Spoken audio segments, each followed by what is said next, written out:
That works. I like that one better. Great. Yeah, I like that. That looks great. Awesome. Awesome. Well, right. thank you so much for doing this. I really appreciate it. Let's get the basics out of the way. Your full name and how long you've been flying for. Yeah, okay. Stuart Smith. Call sign is Grumpy. I got that while I was building. Okay. Started flying 15 years ago. Okay. And I've got about $4,000. I'm an A&P. Okay. I retired my inspection authorization about a decade ago. And I like to build, like to rebuild. I like to fly too. Right. Yeah. Okay. And so, for people who aren't aware, what is an A&P and what is an IA? Airframe and power plant mechanics license. That's the basics for people who are going to work on aircraft, certificated aircraft. Okay. And I had an inspection authorization for a while, which allows me to modify aircraft, repair aircraft, and return aircraft to service. Okay. It's a little higher level than A&P. But the A&P, the airframe and power plant mechanics, are the basis of all the work. And so, what is it that an IA can do that an A&P can't do? Yeah, A&P cannot sign off an annual inspection of a certificated aircraft. Okay, so that has to be an IA.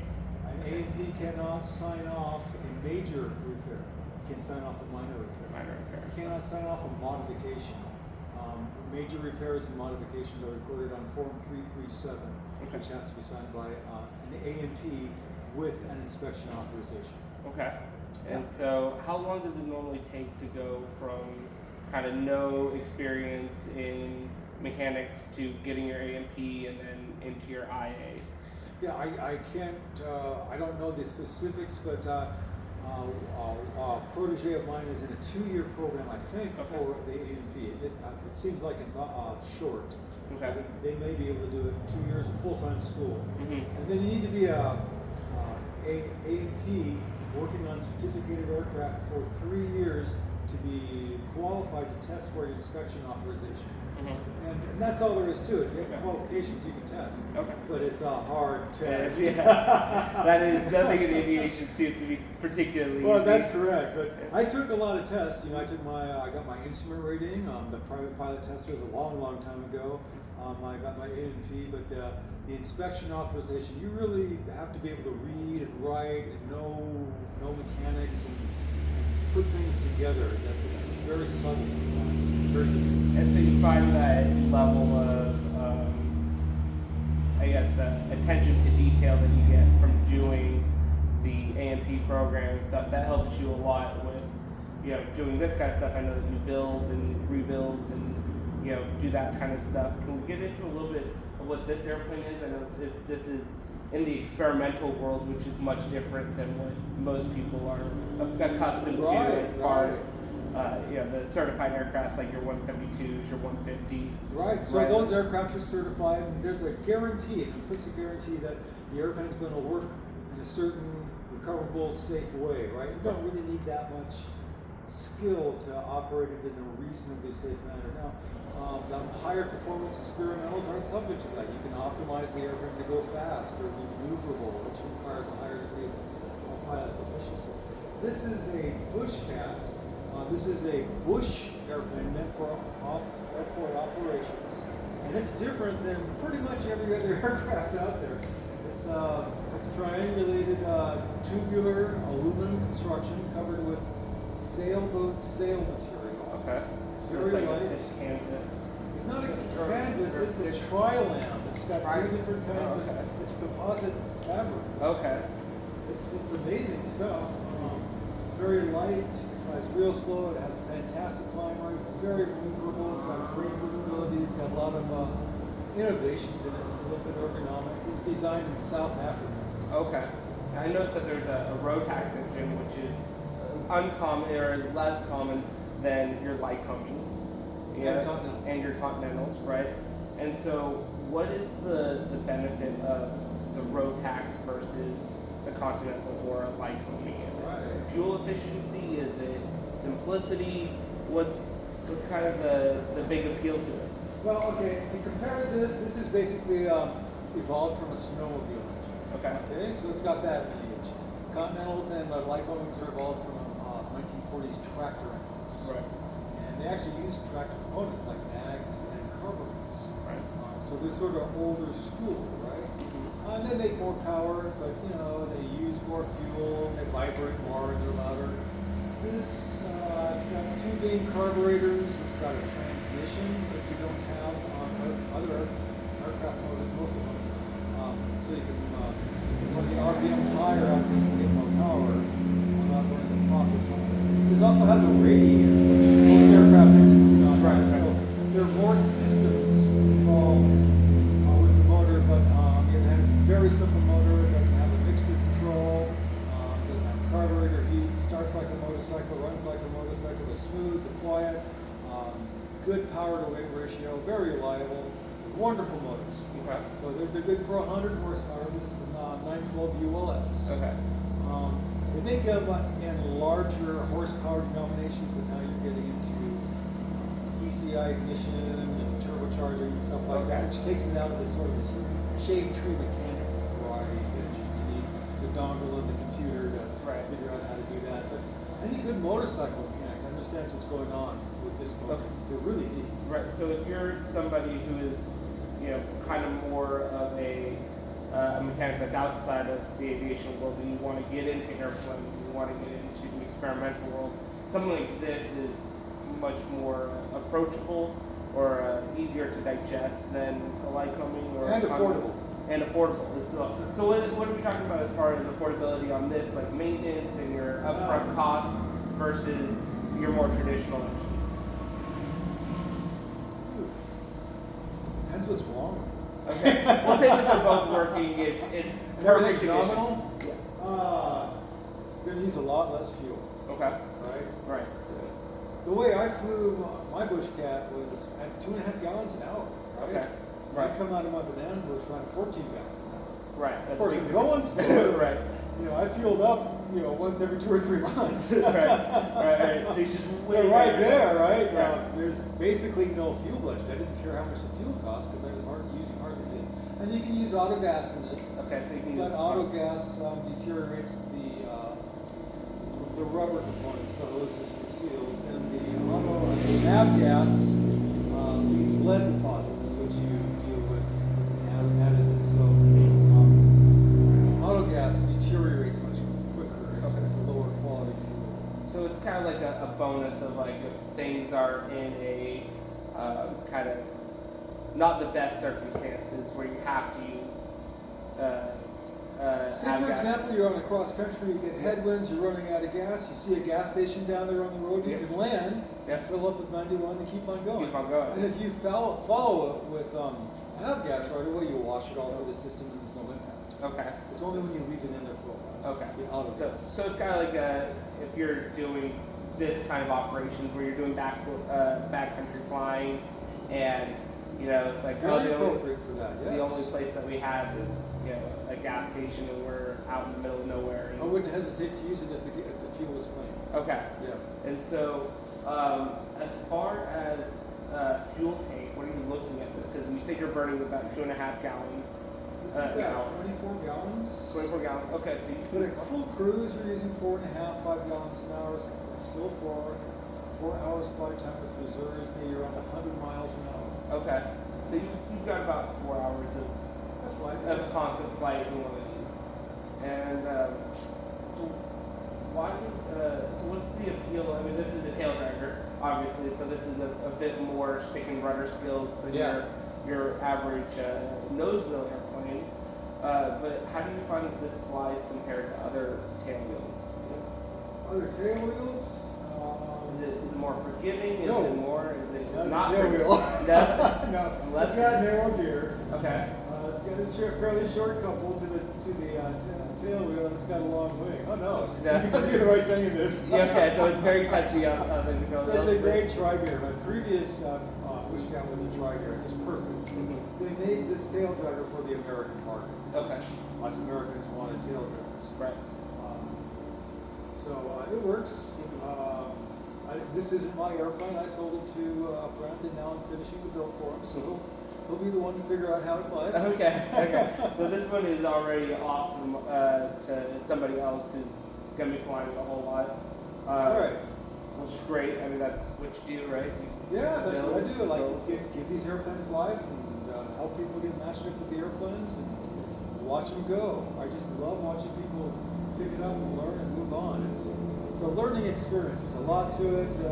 It's challenging. Not everybody can have the talent, the time, the resources, the drive, the ability.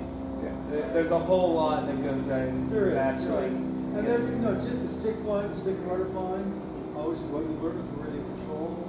And then there's everything else, the checklist, the situational awareness, the weather, the navigation, working with the National Aerospace System, talking to approach, working in a controlled airport environment, working off field, doing aerobatics, landing on lakes. There's so many things you can do with aircraft, so many different jobs.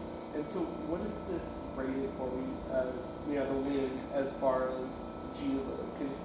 I don't imagine you're doing a ton of acrobatic stuff in this airplane. After 50 years flying at 4,000 hours, a lot of aerobatics, a lot of dogfighting, a lot of formation flying, doing everything I wanted, I've decided that the G thing is pretty much irrelevant. Because once you get past 3 Gs, you're really putting loads on your body, and it's very unpleasant, right? Okay. So you're just being silly if you go and pull 6 Gs on every flight, like some friends of mine did, just to make the point that one poor guy ended up with damage to his spine. From pulling G's consistently. Just pulling hard, right? You got to pull hard every flight that we used to dogfight together. Oh, okay. He always won. But he was pulling some serious He was pulling G's. hard, right? Okay. So over-G'ing aircraft, you just don't see it that often unless it's an inadvertent loading of an aircraft. Okay.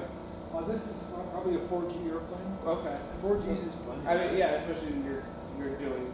And when you're in a high drag airplane like this, by the time I doubt if you could pull 4Gs because Right, it's probably gotten rid of all the energy by the time you get there.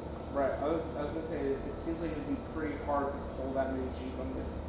Yeah. Particular. So this airplane is good for cruising around at 100, and then the last 5 years that I flew were in this airplane, or just the previous Bushcat. I flew it all at 500 foot or below at about 58 miles an hour. Okay, Just so chasing low and birds, slow. and just looking at everybody's backyard, Yeah. follows the terrain. And you can do it safely. You always leave yourself an out. Right. You've got a good scan going. You always know what your engine parameters are. You're looking ahead. There's a lot of skills of flying low too. Mhm. I never got into off-field airport landing because that's a whole different set of skills and an explosion of the risk factors. Right. Especially when you're landing out someplace where there's not a frequent cell signal. Right. Anybody could pick you up after you break your leg. Right. Yeah. You have a rut in the landing strip, a and you hole, a stick on the strip. A tire blows out, whatever. Right. I know people that do it. It's a lot of fun. It's very challenging. A whole other genre of flying. Mhm. And so, how did you get into flying originally? How did you get into the whole aviation world? Yeah, I grew up in Blythe, and they had crop dusters there. So when I was 3-4 years old, I was watching crop dusters, and as soon as I could, when I was 17, I rode my bicycle out to the airport and started taking flying lessons. Okay. Got a job to pay for flying lessons, and then I went to college to get a higher paying job so I could keep on flying, Right. so I could keep paying for flying, and then I wanted to develop my skills, and I wanted to learn all sorts of things, but it's so expensive, right? Right. So then I got into building aircraft so I could do what I wanted to do. And over time, it developed from wanting to fly to really enjoying building. I actually enjoy building and maintenance more than I enjoy flying these days. And it's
saw crop dusters growing up. You were 17 when you got started, and you moved on, and then you eventually got into building and selling. And, Oh yeah, yeah. right, because Right.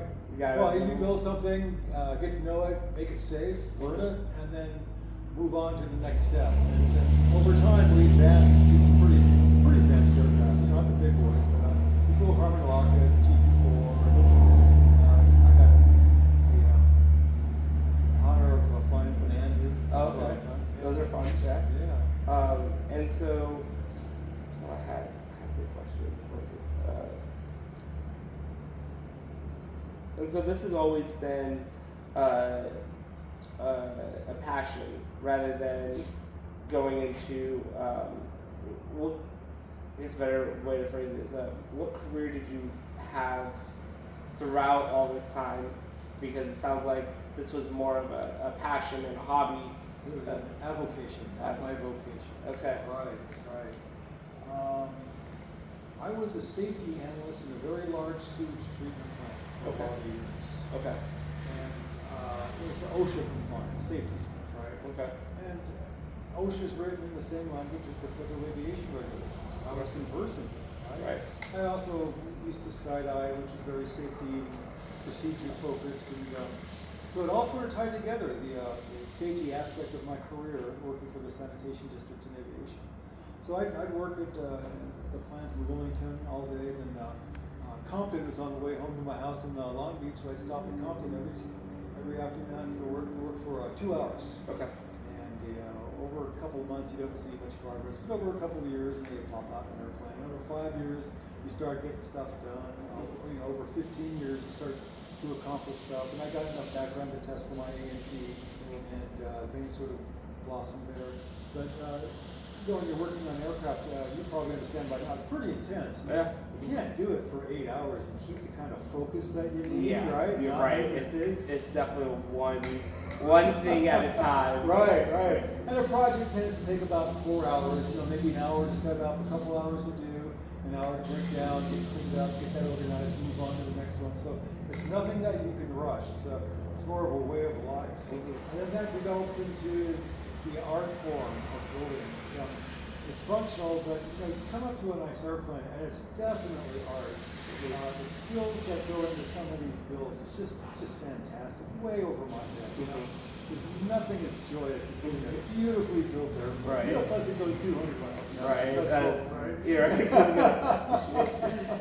So it took a long time. It was hard, right? You have to learn things that you don't know. It's uncomfortable. You make mistakes. Sometimes people get hurt. Sometimes you make mistakes and don't get hurt. That's the best, right? Because then you'll never do that mistake again. Right. And I want to emphasize, for me, that's the basis of learning with aviation. You have to be able to understand that you're not perfect and you don't know it. If you know it all to start with, when something does happen, it's either you're going to come around or you're not. Right. And so, how long would one of these take? How many hours does something like this take to build? Oh, a lot. A lot of time. This is a lot easier than a conventional airplane. You can probably do this in 500 hours. Okay. A real airplane like an RV, a Glacier, or whatever else is out there these days, I don't know. A couple of years full time. Full time. That's 2,000 hours to build something fairly simple and basic and quick if you know what you're doing. 4,000 hours to build something with nice interior and paint, a nice panel and all that kind of stuff, and a few extras. And if you want to build a show plane, you're looking 6,000 to 8,000 hours. So 2,000 hours is a working year. That's 40 hours a week, 50 weeks a year, with 2 weeks for vacation. Right. So you're really just full-time job. Trying to get that airplane. I compare it to raising a family. Okay. Because when you start, it's all joyous and happy. Then you run into your first problems, your first disasters, and oh my gosh, you deal with that. Then you overcome it, and you keep on going, and it's just so hard. There's so many things to do in a build. You can't sit down and envision it at once. But by the time you finish a build, you've learned how to lay out. You've learned how to work with metal. You've learned how to work with fiberglass and plexiglass. You've learned fuel systems. You've learned electrical.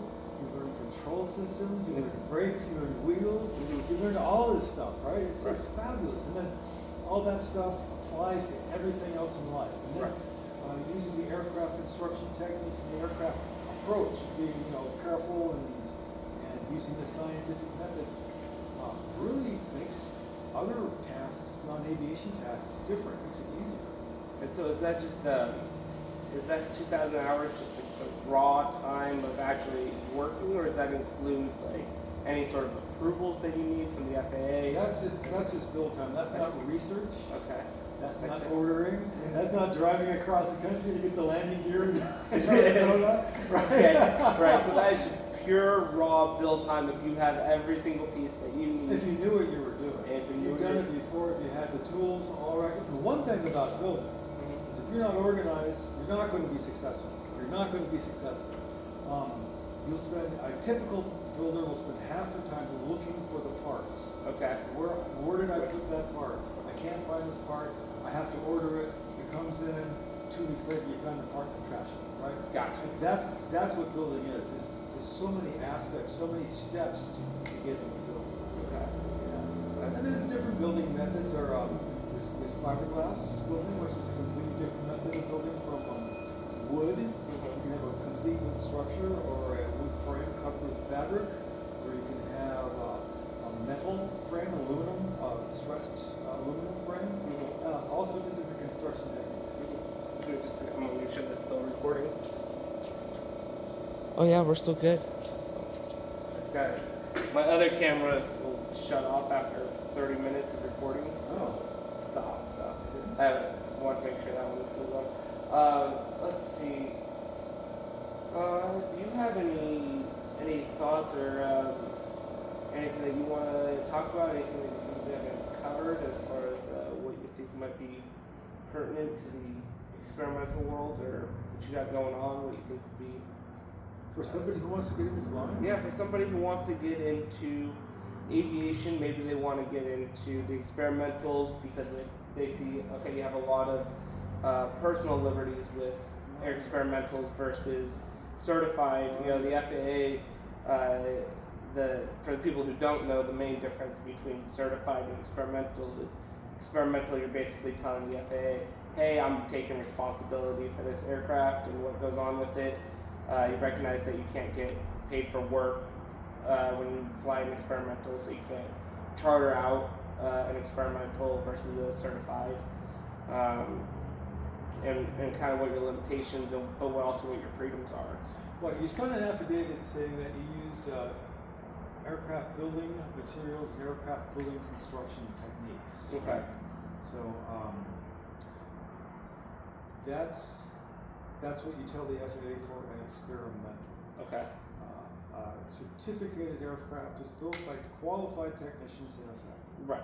Right, and it's to be delivered like a car with some guarantee that it's going to operate normally. You don't have that guarantee with an experimental. It's all depending on the builder qualification. So experimental building is something that you do if you want, well, actually experimental building, you can't certify it as an experimental unless you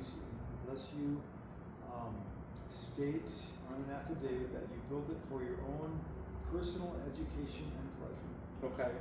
So education is the big thing. Right. Because if you're not from the aviation world, you're going to be a different person when you start an airplane versus when you finish it. It's going to be a complete education, and none of it's intuitive. Right. It is all learned. And Right. if you have a difficult time learning, or you have a difficult time admitting that you don't know everything, it's going to be very difficult. Or the product's not going to be good. And it can come from anything from production, design, quality, how well you build it versus design. Maybe you make a tail-heavy airplane that's going to be dangerous to fly. You just don't realize it because you're so damn stubborn you can't believe the words in the book. But you build an aircraft for entertainment. You don't go out and build an airplane because you want to fly. Right. If you want to fly, you might buy an experimental, and it will be cheaper than it will cost the parts for the parts to build it.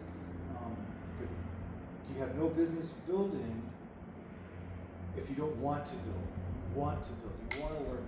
You want to get into it. You want to scrap. You want to go, oh my gosh, how do I do this? You know? And later you go, oh my gosh, I did this, right? So that's why you build. Okay. So yeah, it's a life-changing experience, and it takes a lot of time, a lot of commitment, and there's nothing like it. There's nothing like it. Very cool. Well, I think that's about all the questions I've got for today. You got any cool builds that are coming up that that you're working on? Well, we got the helicopter. I haven't done a helicopter yet, Mm-hmm. and I haven't done a jet yet, so I get to do two things I haven't done yet. And I ended up recovering our RV10 empennage kit from Lake Riverside from 5 years ago or so. I don't know what's going to happen with that, but it's a viable kit. So I've got this to finish. I've got another 5 hours before it's ready to submit to the FAA for certification. And I've got a little RV3 that I picked up recently over at Hemet that I'm getting familiarized with. I've got 3 flights on that. That's going very well. It's a beautiful little airplane. And I've also got a Citabria over there that I'm going through, and I'm going through all the systems and getting all dialed in and getting it reliable and safe to fly. So when I get through all of that, then I'll figure out what's going on. Well, very cool, Steve. I appreciate it. I'm sure we'll be checking in and checking out some of your other airplanes if you'll bring us on board and show us around. Yeah, please do. I look forward to it. So it'll be very cool. Well, that was great. I appreciate it. Excellent, man. Very good. So maybe what we'll want to do is break it into several different shows, right? Maybe we'll do a Hammett show and. I like the idea of like coming back to people and have reoccurring. And follow the progress. Yeah, right? yeah, exactly. Follow the progress. Like this is great because you're a builder, so there's always a bit of progress that's made every time. Yeah, right. A little bit of progress. Right, and that's kind of what's really nice about like shorts, short form content is just it's a quick video. Well, it's easier to keep the attention of the audience too because we don't have that long of attention span. Yeah, and so that's what this longer video is. I can cut it up into smaller segments. Right. And promo material. You could maybe get 2 segments out of it. Yeah, and get a couple of things. So. Another thing, write down any questions that occur to you, and I'll record topics if they come up. And we can just get together and do this periodically. Yeah. But I'm actually interested in doing this. This is a way now. This is occurring to me to reach a much wider audience than I can reach now. Mm-hmm. I've got 5 proteges out there right now. Right? Mm-hmm. Have I told you about them? Mm-hmm. Met Aiden up at Lake Riverside when he was 10. Right? Okay. We flew radio control together. I helped him for the first couple of years. He's been helping me ever since. Right? He's got a full ride scholarship to AAP school up at SAP now. Okay. He was having issues with school when I met him, and he blocked high school. 1/3 college, 1/3 work study at the airport as a mechanics assistant, and 1/3 high school. He got his license. He's halfway through to his mom got her license, and she's the manager of the Columbia Airport. So, Oh, wow, that's cool. that's what happened for helping the kid. Yeah. Right? 20 years ago, I helped a couple of tech kids from Canada. Now, one of them, he's got Argus-7, he's got the partnership with the turbocharged B36 Bonanza, and a Beaver. Okay. So what's a beaver?